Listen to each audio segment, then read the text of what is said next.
Trying to shoot me? Yeah!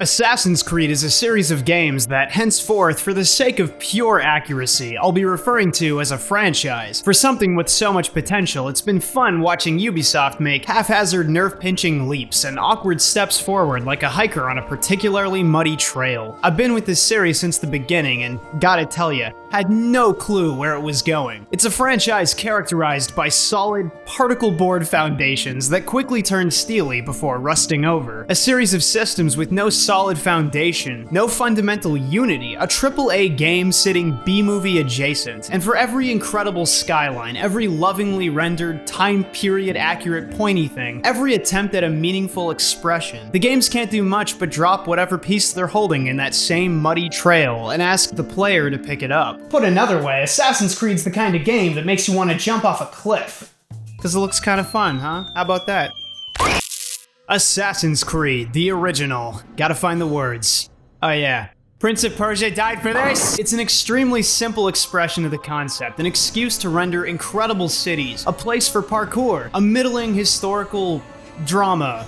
Oh no, Altair, that is very haram. And a game with interesting day one reception. Ubisoft Montreal would create several decade-long franchises, but Assassin's Creed blazed off store shelves even amidst mixed reviews. Turns out playing an assassin is cool and good. Even today, the game gets defended a fair bit online, and I, KBash, was the only Assassin's Creed stan of the people I knew. It was boring, they said. No, it's not true. AC1 is cool, you guys. You do the same thing 8 times, and the one thing isn't all that fun to begin with. Look. The first game follows the simple loop of entering a city, talking to some hookah shop owner, doing the same 3 menial tasks like punching a coward, or listening to people. Whatever. Getting your hall pass and killing an NPC. The assassinations are usually optional puzzles where care and patience nets easy kills if you're confident, and charging in forces long-form combat. Between you and all that are the fantastic sights of famous cities, guards, and parkour. The core loop matures in later installments, but the features just described remain. Now what if I told you that everything was kinda shit? And we'll loop back to mechanics, but let's look at the setting first. The Crusades are fertile ground for historical drama in a vacuum. You've got the Hashashin, the Templar Knights, the Saracens, King Richard the Lionheart, Saladin, a lot of cool dude stuff, so instead of a direct conflict that might cause one too many PR disasters with religious talk, we get an extremely banal, soft-handed look at the issues with an external agent who, by the way, is just American. Altair, it's good you've come. We need your help. What's happened? And the assassins are fighting their rival, the Templars, in a secret liberty versus control thing that really needed further exploration. Add to that the whimsical tale of perennial white guy Desmond Miles. Who knows what his heritage is? This isn't a Crusades game, you're just using futuristic technology to experience the lives of your ancestors. Of all the things I'll never understand about this series, it's why they even bothered with the modern story bits as narrative glue. Like, you could have just had separate stories and linked them in a grand mystery over several games, but they solidly grounded it in this extremely average Dan Brown schlock. Whew. Got a little heated there. Right, so core features. The cities are impressive for a first pass, but betray their fledgling status in seconds. NPCs are samey, dialogue is repeated hundreds of times. The buildings and even shading might differ between locations, but the infrastructure always serves the same purpose, yet ignored while the player runs optimally through the streets and get climbed when the game requires it. It's kind of fascinating how bad jumping from rooftops really is when you factor in guards spotting you and initiating combat. Okay, are you an idiot, sir?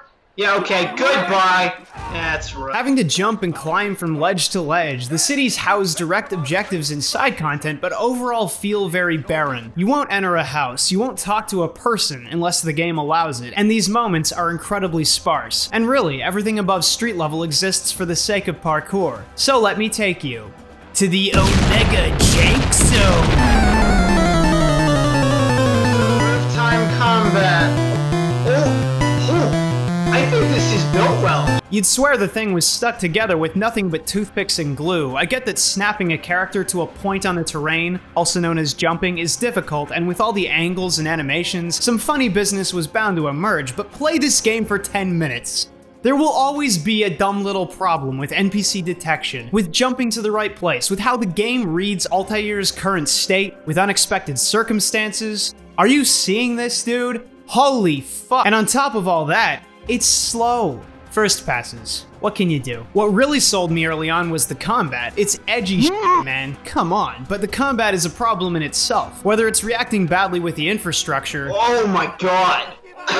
or working as intended, combat has room to grow. Here's the scenario. You get caught sneaking and 6 guys surround you. One NPC at a time, when they actually feel like doing something, will attack. You can block, dodge, and counter. There's a couple of weapons, but it's mostly about battering away with the sword, hoping to break the enemy's guard, and failing that due to frequent sword deflection or whatever, countering with the hidden blade, which can't attack freely unless the enemy leaves themselves open by taunting or retching, which they do frequently. There's a dagger that's a little weak, but has a consumable throwing knife attached to it, so it's got some use. Combat's issue is simple. It works, it's got options, but it grinds the game to a halt unless you choose to slip away. It takes entirely too long, and doesn't reward proactive play except perhaps with the hidden blade, and happens far too frequently with far too many enemies. Visually stunning, but that's cooled with time. It becomes a task, and something that's seemingly at odds with the narrative. Altair is supposed to be improving his commitment to the creed, using a delicate hand, not going on rampant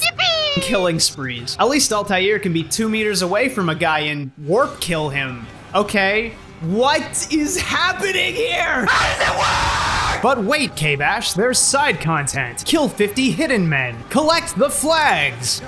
Nah. Look, I like this game well enough, I can play it, but it's a repetitive, intellectually puerile, creatively derivative slog. What do you want from me? Sometimes the first game is like DMC, you know, fun, snappy, decent. Here, the main gameplay loop is bland, literally doing the same thing ad nauseum, not ever expanding like Zelda, just repeating. Because your upgrades barely affect how the game is played, and the game doesn't always work super well. It ruins the flow, you know? The actual gameplay is almost totally unmemorable, barring some decent voice work, and the core features, the cities and the combat, have very little proper interaction, very little combined meaning or unification. They exist because they should exist, and that's about it. It's an experience as hazy as the console draw distance. AC2, the crowd pleaser. Despite being a classic Assassin's Creed title, God that hurts to write, the game is often considered one of the best expressions of the franchise. I was still an impressionable dumbass on release and got the collector's edition too. A reminder of what once was. We can talk about perfect sequels, but that's not even true. AC2 just adds a lot more stuff, and no, doesn't tweak the core mechanics to a level that creates consistently enjoyable gameplay, but we'll get into that. What it does do is create a fairly entertaining historical drama, way better than anything the last game was doing. And though some of the ancient history fans might not have seen the incoming Italian detour, maybe expecting ancient Japan or something else, it's a decent choice. Lots of opportunities to iterate on old design choices, lots of historical figures to pull from. Like Super Mario! It's a me, Mario! You did the hackiest thing imaginable.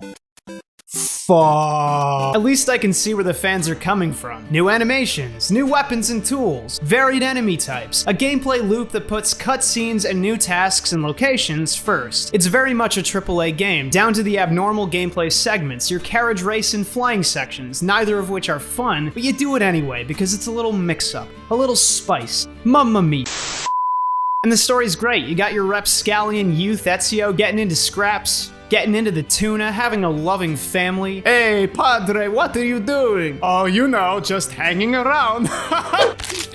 The cutscenes give the player enough room and reason to care about Ezio, and that's important because they made 3 games with the guy. He's nothing like Altair, the cold but headstrong past protagonist. Ezio doesn't have a shred of Altair's discipline. Instead, he's got talent, charm, and himbo dumbassery in spades. He's no edster, he's a thug, straight up, and it translates well in both his wilder animations and for the narrative overall. Like, they want to sell the Assassin Order as always following their little tenets and being undetectable, clean, calm, but this is a game with drawn-out combats, B-movie action scenes, working with the criminal underworld. Ezio's the perfect modern assassin. Yeah, he'll stealth kill if he can, but detection isn't a terrible punishment, and those animations are juicy. Now, shocker here, I don't think the combat's much better overall. Yeah, they've improved it in places. You can get a gun, you can have dual blades, and some of the additions like new weapon types, which need to be handled by specific means, and the disarm option make combat at least bearable. But that much was necessary because a repeat of the the past would have landed this a solid 8 or less. Smoke bombs and dirt throwing also exist for additional utility, but none of these affect regular combat. Dirt throwing because it takes too long to wind up, and smoke bombs because they're limited. What's outright missing is enemy taunting and vomiting, so the potential to freely kill opponents has vanished. Deflection is less common, and the game boils down to battering away someone's sword for a quick kill after like 5 consecutive strikes. At least it's consistent now. As well as countering for a kill if your weapon's strong enough, or being forced to engage with weapon-specific strategies for axes and spears. You can taunt enemies if you're fishing for counters, but it doesn't work at least half the time. For every little option added, nothing is meaningfully changed. Being proactive still isn't extremely rewarding, it's mashy and annoying. Being defensive is painfully slow. And they still took their M-rated game with a functioning combat system, something that could have been tuned to a decent difficulty, and tanked the whole thing with medicine. Need to heal, buy your medicine before, and never die. It's absurd. Literally heals to full at the tap of a D-pad. Man, it's not that it's awful inherently, I'm just saying it takes an already easy game to a place where Super Mario is harder, and it borks the balance. That's been an issue since the first. Intentionality, you know, being transparent and deliberate about design goals. This game is transparently made for the AAA audience. Read that how you want. AC's strongest feature is the environments, not for the gameplay therein, but for the visuals. The countryside is truly decadent, pastoral glory. It's unreal. The cities emanate warmth in their cropped construction, and Venice is awe-inspiring. And they're subversive in that way. Nothing interesting happens on the rooftops, but the invitation to climb wherever you want definitely checks someone's box. These games were made for history nerds, not game critics. And it's not all boring up there. Ezio gets into plenty of trouble. What? Man, come on with this game! Okay, fall down and go splat. Oh! Die! Die! Die, you stupid! And yeah, it goes without saying, the parkour's been improved. Ezio's a little smoother, a little more daring, and partway through they give you the climb leap, which is just perfection. But nobody ever talks about the jank. Always with the rating, never the jank. So if you don't mind, let me take you to the Omega Jank Zone. Another shot at the jump. What? God! Don't defend it, you love it or nothing! The addition of looting and money and side content that mostly doesn't matter, the simple act of dyeing your robes, everything takes this game beyond the first. In particular, upgrading the villa as a home base is a fairly worthwhile inclusion that grounds the player in the world, makes them less of an external invading force, but it's still locked away in its own zone, largely disconnected from play. And the puzzle parkour places are worthy, if infuriating additions as well. Don't tell me they're easy. I saw the guides and I saw the comments. The most unique feature, I guess, is punching the Pope. Punch the Pope! In his stupid round face! Punch the Pope! All the homies too! Punch the Pope! This game is a solid second step, not a perfect 10, but more fleshed out. Despite the strong base of content, even the story that seeks to connect the player to the world and its inhabitants, it's a picture much more than a game. There's life in the imagining, in a passing glance, but stare too long and the imperfections turn cystic, cloying, reeking of a pheromone alluring to some and anathema to others. It's become more a movie, more an experience than its forebear, but never hammered out a clear gameplay loop. It's a lot of streets and scenes and citizens, fun to sit through once, but nothing I'd play again. Who would have thought the best of the lineup was a non-numbered entry? Yeah, I said it. Brotherhood was Ubisoft's direct signal that Assassin's Creed was going full franchise. Who needs AC3? Y'all liked Italy? What if one city? I was pissed as a fan. I thought we were getting Ancient City Simulator, not following this eternal East meets West tale with these obnoxious modern-day Da Vinci Code schmucks. Now we're cashing in a single year. The game obviously built off 2, and the team refocused the design time from environments to multiplayer and online infrastructure, which nobody played, but was fun. And all told, after everything, I think it's the best of this lot. It continues an already interesting story, it tightens the mechanics beautifully, and it fixes the franchise's major struggle with meaningful gameplay loops. Let's break it down. The series has an issue with disconnected elements, whether it be the protagonist being a nobody or the mechanics not being unified. Assassin's Creed previously existed as a series of features that are because they must. So Brotherhood fixed that in 1 year. Ezio is older, he's losing his strength from all that himbo business he got up to prior. So in this game he goes to Rome, a single city, establishes a brotherhood of assassins, people to support him and carry the tradition, rebuilds it with his own efforts for his order and his allies, and topples Templar rule in the area. From narrative to mechanics, the game flows like a fresh olive oil or something. Finally, the combat works! Killing animations are faster, guards may be plentiful, but you can tear through them like paper with the new chain kill mechanic. Just kill a guy, highlight another, and attack in range. Instant ribbons. Throwing knives and the gun are wielded alongside main hand weapons, no more screwing around with the wheel menu mid-combat. You actually have a good reason to loot things with frequent mid-combat consumable usage, not to mention the B word. Other little additions exist, and your Assassin Order chums can be called in with a button to clean house. It's a game that justifies its combat by being fun,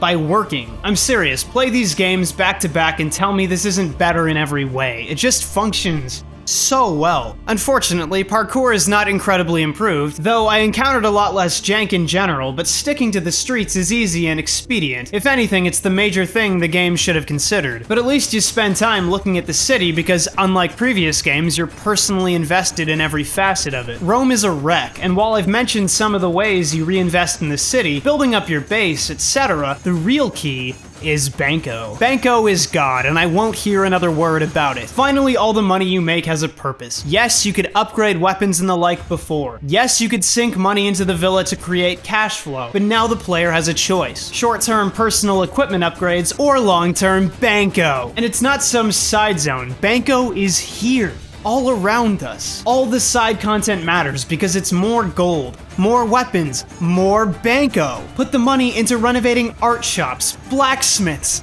Banco. Collect absurd wealth. Sink it all into the city. Up the return. Can't reno because the shop's in Templar territory? Well, now I care! Because nobody gets in the way of Banco! And you're sucked into this loop of collection and investment by the missions and narrative structure. And of course it's suitably wild. Oh, look at that historically accurate makeout. Damn, and Ezio was there. We're learning so much about him. Ezio's going crazy again, bro. Aren't you 40? Look, the KBash show is committed to being respectful of other people, but okay, we're body shaming. Put that away. Hey, it's the Pope. Apparently we didn't kill him last game. Yo, choke the Pope with the motherfucking apple! Choke the Pope! All the narrative was built around the vague concepts of liberty versus control, right? But half the issue is the games have nothing to say. Since the beginning, the player hasn't been allowed to feel good about killing anybody. It's always been, aha, you're dead. Ah, but you see, I had reasons. Well then, those are some reasons. I will do a think on them. It's so frustrating. Like, you gotta let the player feel good once in a while, and AC never really does. Gray morality isn't helpful when it's just ooze. But since control is a loaded word, you can assume the Templars are evil, and since every Templar, regardless of ideology, is the most deranged, psychotic abuser possible, they never really garner any sympathy, even when their goals make sense. Because the societal plan the assassins push is hard liberty, they assume people will get by with freedom, but freedom doesn't feed people. Pure liberty doesn't protect anybody. And it's hard to attack these ideas specifically because the writers conjure their most amorphous forms, but it's hard to want to fight for a weird system with no rules that presumably lets the vulnerable fall between the cracks. I'm interested to see where these games go narratively because there's tons of room to build and specify, and a little too much Dan Brown on the front end. Regardless, Brotherhood is a finely crafted experience, the first in the lineage to embody any kind of systemic unity. The city is yours to build, and you build it with and for the allies you've worked for. Combat isn't a chore, looting is justified, and side content adds to the city's growth. The primary goal. You earn to build, and the rewards are abundant and apparent. All content aids the downfall of the Templars, a faction that could have been called anything else in the last game, but wasn't. Multiplayer is a cool little cherry on top. I wish more games were this unified. Many open world games could learn from this structure. Build Banco. Assassin's Creed, the franchising. As if the last game wasn't a hint, Ubisoft released 2 titles in a single year apart from one another, and with no spaghetti ancient history to delve into, so to speak. Well, that's not totally fair. Rome and Constantinople, the latter of which is where the bulk of this game takes place, have rich and interesting histories, but to a terminally young person, I don't think it's got the grip of, say, Japan, Egypt, Greece. It certainly killed my interest in the games until Black Flag. Take that as you will. Revelations exists to tie up Ezio's arc, and given the single year of development time, you can assume not much has changed. In fact, barring the start and end of the game, you could just call it Brotherhood, but worse. It's just not as consistently tight, but it makes up for it with intense story moments and refreshing scenery. Ezio's noticeably older, and to give appropriate credit, most of the game picks that conceit up and runs. This is punished Ezio. Why are we still here? Just to suffer? Bro, I played through 4 of these, you tell me. He's done so much, taken so many lives, battered and bruised every bone in his body. So, let's suffer all that bodily harm over again in an hour-long action-packed tutorial.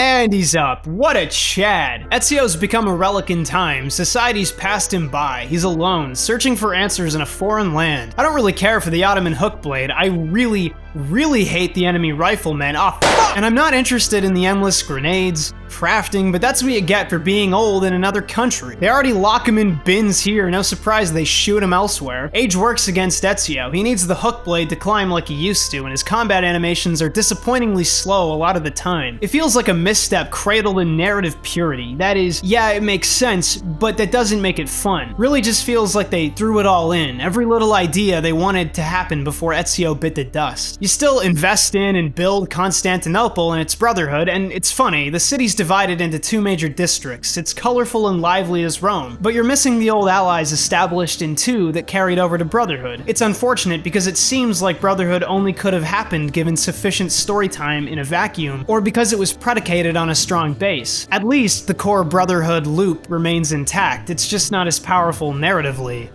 I miss Banco. I'll always mention the parkour, but hey, it's the same as before, except the hook blade occasionally makes itself useful for quick traversal, and just feels neat to use, aside from, you know, probably jerking his tendons apart. One annoying thing from the older games was guards blocking your path, holding an action a la Dungeons & Dragons, but with the hook blade you can just hook right through them. It's great. I like that the games gradually made their systems easier to interface with, especially because it only makes the game smoother to an outsider and solves annoyances longtime players begin noticing. But you know, it's been a while, and I think we all need a trip back. To the Omega Jake Zone! What the is this? This isn't a tutorial stage! What? Just a little parkour, bro. Nothing suspect. Nothing funny! The game's side content is mostly intact, though I thought the old tombs were a bit better overall. The big addition is a tower defense minigame, not my thing, but it's there, and it's mostly unintrusive. Props for letting the player handle things and not making it a mandatory progression element, like some games. But that's a spoiler. As for the story, Ubisoft made sure every last drop of premium Florentine wine was squeezed out of this man's veins. 3 games of screen time to build on what the first game opened with. 4 games of interfaction fighting over all-powerful orbs that apparently grant all kinds of magical control powers. The Templars ever searching for the means to control humankind's destiny. The Assassins generally existing as a cosmic no. Even if no particular event stands out, the game has a kind of weight to it. The kind you can only get over 3 games of watching a character grow old and wither. The kind of melancholy. Just kidding, Ezio got tired of Constantinople and burned everything down! Wow. Who's that, the leader of the Ottoman Empire? Blam! Get shot, big boy! 60 years old? What? You mean a minor inconvenience? Hey, let me beat the shit out of this villain midair! They will never top this.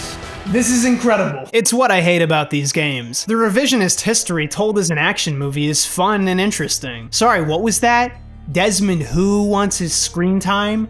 Why? These stories are so much more entertaining. Put Desmond in a box. I don't care. And Ubisoft would never pick up on this again, never ride a character as long and well as they did here. Even if Brotherhood and Revelations didn't need to happen. I'm glad they did. And these games are only the beginning. The franchise improved with repetition, but struggled with its own repetitive nature. Long and tedious tailing missions, annoying synchronizing to access the full map, combat being fairly good, but also with tons of room to grow. Refusing to learn from Brotherhood's successes, Assassin's Creed had so many challenges ahead, but so much money. So obviously, everything went well. Hey, it's KBash. Special thanks goes out to my $4 patrons, whose names are on the screen. The show's on its way somewhere good thanks to the community's generosity. And special thanks goes out to my extra generous patrons who are 1307, Azero, BZ Soul, Beverage Crisp, Boha, Brandon Harden, Brios, Caesar T, Chief, Chris A, Cody Golden, Corgi the Lad, Couch MOBA, Crack Stuntman, CW Glassworks, Dakota Storm Jones, Dara, David Castillo, Den Het, Don't Worry About It, Dylan Coffee, Editorial Entertainment, Exa, Frankenstitch, Guard Corey, Gucci Plant, Harkaj, Huey, Jason Lasky, Jaden, J-Daz, John Weber, Joke Frog, Justin Sherry, Keith Myers, Kelvin, Creighton,